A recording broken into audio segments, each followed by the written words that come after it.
문재인 전 대통령 부인 김정숙 옷값 이야기입니다. 이 옷값 어떻게 돼 있을까요? 거기에 대해서 이제 특별 활동비 대통령실이 갖고 있는 당시 청와대가 갖고 있는 특별 활동비로 김정숙 여사의 개인 옷을 사 입은 것 아니냐라는 의혹입니다. 그런데 이것이 그동안 경찰 쪽에서는 무혐의다. 아니야 다시 수사해. 재수사했는데도 무혐의야. 그랬는데 검찰 쪽에서 아니야. 그거 다시 수사 더 해야 돼라고 할까 말까를 검토 중이다. 이런 얘기 같아요. 그렇습니다. 설명해 주신 것처럼 경찰에서는 청와대 특활비 옷값에 썼다는 혐의 무혐의다. 검찰이 아니 한번 다시 봐봐야 했는데 무혐의다. 네. 거기까지 지금 나온 상태인데 네. 검찰에서 지금 고민하는 건 지금 말씀 주신 걸 조금 더 법률적으로 정밀하게 말씀드리면 이걸 아예 송치를 받아버릴까? 네. 그 생각을 하는 겁니다. 왜냐?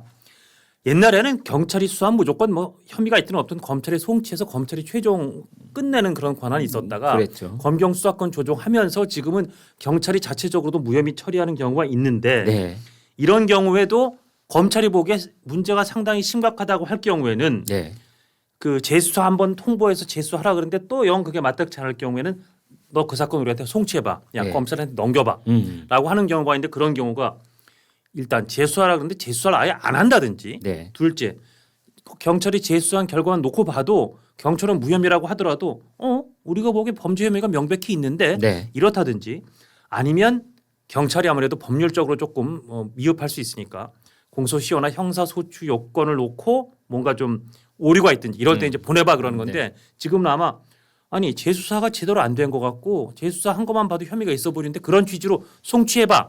이걸 할까 말까 고민 중이라는 겁니다. 왜냐?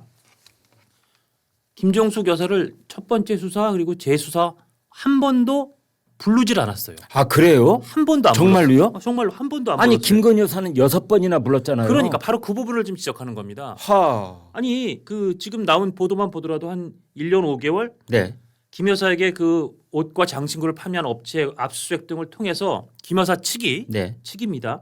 관봉권으로 최소 1,200만 원을 결제한 사실. 네. 그리고 김 여사가 관봉권 등으로 그 구매한 의상이 300벌이 넘는다는 정황을 파악했으면 네. 최소한 김정숙 여사를 불러다가 아니 이게 어떻게 된 겁니까? 네. 맞습니까? 틀립니까를 한 번은 최소한 소환이라도 해야 이걸 뭐 무혐의로 사건을 끝내더라도 요건이 갖춰지는 거 아니겠습니까?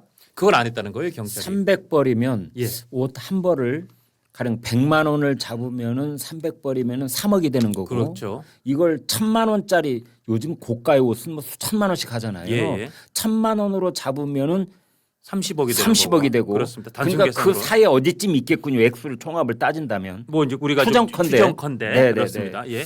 그렇다면 특활비 중에서 이쪽으로 돈이 얼마나 흘러갔는지 이제 분명히 좀 밝혀야 되는 거 아니에요? 관봉까지 나왔다니까. 그러니까요. 그 청와대 특활비로 그 영부인 대통령 부인의 옷을 사면 안 된단 말이에요. 근데 예를 들어서 우리가 이마저마 특별한 상황이 있어서 특별 활동비로 옷을 샀다라는 거를 김정숙 여사를 소환해서 그런 최소한의 소명을 듣든지 아니면 그거는 경찰 수사에 오해가 있다라든지 아니 압수수색 과정에서 나온 거에 뭔가 오류가 있다든지 그런 얘기를 들어야 될 거 아니에요. 근데 안 듣고 무혐의로 처리 안 되니까 종결 안 되니까 검찰에서 안 되겠다. 그 사건 우리한테 송치해봐. 우리가 갖고 올게. 이걸 검토한다는 겁니다. 지금 보니까 이제 검토를 하고 있다는 것은 서울중앙지검이고. 그렇죠. 이걸 이제 수사를 해온 건 서울경찰청이더라고요. 그렇습니다. 앞에 서울자가 양쪽에 다 붙어 있는데 예. 중앙지검하고 서울경찰청하고 어느 쪽이 힘이 세요? 예전 같으면 당연히 서울중앙지검이 셌죠. 그렇지. 물어보나 마나인데. 물어보나 마나. 지금은 이 검경 수사권 조정이나 경찰 손을 많이 들어주는 이 정부 하에서는 이제 서울중앙지검이 오히려 더 눈치를 보는 상황이죠. 이걸 또 송치 받았다가 물론 현직 대통령 이재명 대통령과 전직 대통령 문재인 대통령 전 대통령이 사이가 이렇게 썩 좋지 않다는 말도 있긴 하지만 네. 어쨌든 범여권이라는 의미에서 또 왜 이렇게 눈치가 없어? 왜 이렇게 신중하지가 않아? 그런 이 정권 핵심의 눈살을 받거나 뭔가 견제를 받을지 모르니까 검찰이 이거 하나 송치받을까 말까도 무지하게 고민하는 것 같아요. 문재인 부부는 죽은 권력입니까? 아직도 살아있는 권력입니까? 그 질문은 조금 더 본질적인 질문인데요. 슈레딩거의 고양이 같아요. 양자역학 가야 됩니까 우리?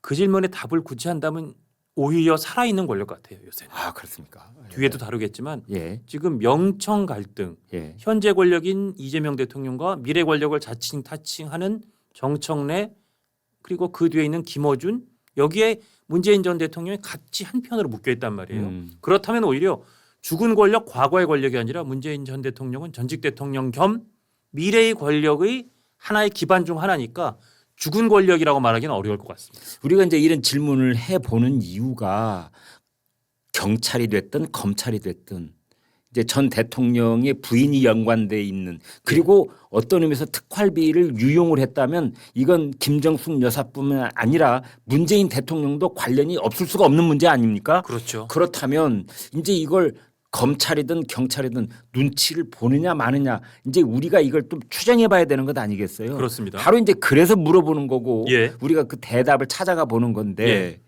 지금 이제 김정숙 여사에 대해서는 보니까 업무상 횡령, 예. 국고 손실 뭐 이런 혐의라고 그래요. 그런 혐의를 일단 고발장이 접수돼서 경찰이 수사를 하고 있는 거죠. 그런데 야 이걸 직접 대면 수사를 한 번도 안 했구나. 한 번도 안 했기 그 때문에 눈치를 봤다는 뜻 아니에요? 눈치를 그럼? 봤다는 거죠. 그리고 대강 뭉개고 싶었던 거고.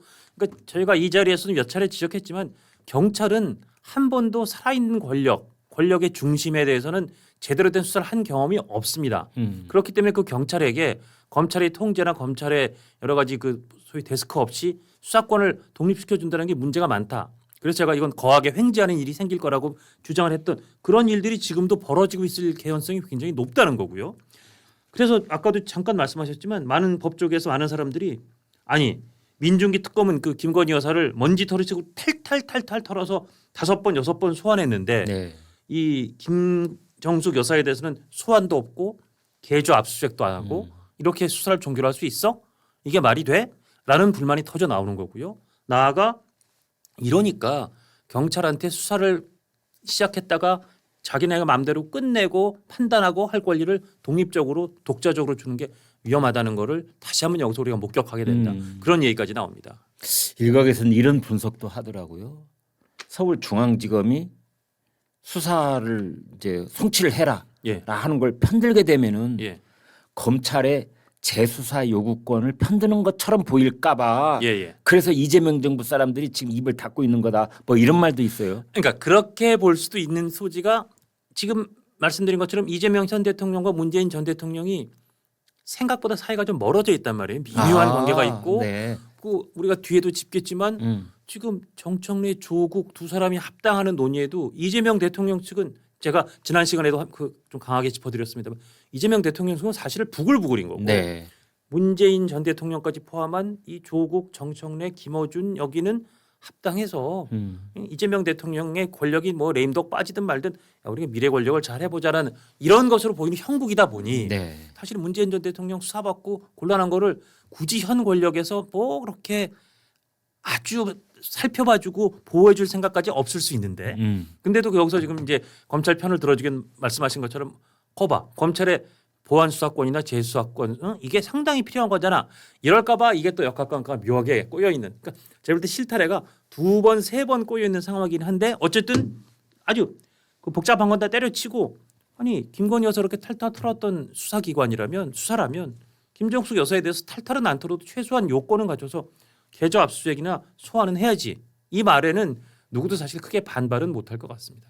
근데 예전에 보면 말이죠. 예. 대통령 취임하고 나서 이제 청와대에 가서 들어가게 되면은 몇 달쯤 지난 다음에 이제 전직 대통령 오시라 해서 같이 밥도 한 번씩 먹는데 예, 지금 좌파 전직 대통령에 살아있는 사람은 문재인 전 대통령밖에 없잖아요. 그렇습니다. 근데 문재인 전 대통령 부부 오시라 해서 밥 먹었다는 소식 아직 못 들었어요. 사실 지난번 이해찬 전 총리 이제 그 연결식장에도 빈소에도 예. 같은 날 이재명 대통령과 문재인 전 대통령이 같은 날 갔어요. 아 예. 그리고 웬만하면 거기서 이렇게 자연스럽게 그렇지. 조우하는 모습을 차 한잔 같이 할 수도 있고 일부러 시간을 피했다는 분석이 많아요. 육개장에다 밥 말아서 같이 먹을 수도 있고. 자연스럽게 만날 수 있잖아요. 네. 현직 대통령이 굳이 가는데 그리고 전직 대통령도 굳이 지방에서 올라오는데 네. 그 시간을 굳이 피해서 안 만났다는 그럼 서로 안 만났을 가능성이 있어. 안 맞아, 만났어. 맞아. 안 만. 그러니까 그거 다 조율해 사실은. 서로 지금 시간 다 조율해. 이게 사회가 이런 사회인 우리 거예요. 그런 행사 다 겪어봤잖아요. 그러니까 네. 예. 그래서 지금 뭐 계속 말씀드리다시피 이따가